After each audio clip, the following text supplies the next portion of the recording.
Hi guys, welcome back. Now, last time I talked about sculpting your face using contour, blush and highlighter.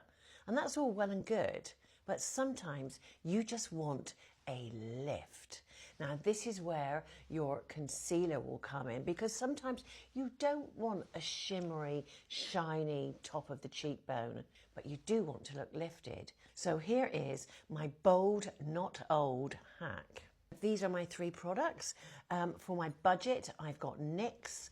For my mid-range, I've got Kosas. And then for the premium, I've got Hourglass. Today, I'm going to use the Kosas.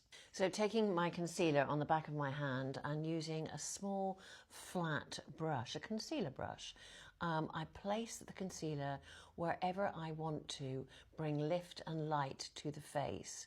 So it's from like the corner of the mouth, just under where you would do your contour.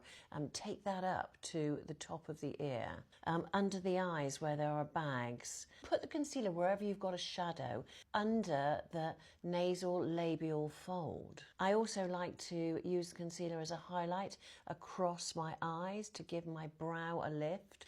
You can also place the concealer across the lid, because often I find it on a mature eye, the lids are a bit pinky. You're using your concealer as a light lifter. The way to do that is to use a concealer that is a shade lighter than the concealer you would normally use. You don't have to rush out and buy a new concealer, because often I find in the summer you're using a darker concealer than what you would use in the winter. So you've probably got it in your makeup bag.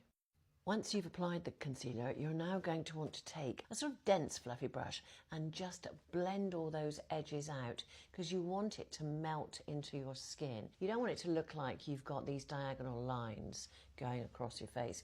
It needs to look like that's where the light has hit your face. So using concealer in this way, what you're doing is you're bringing light and lift to your face, but it's in a much more natural way. So the old rule, glitter sticks. The bold rule, light lifts. I hope you enjoyed that, guys, and I'll see you next time.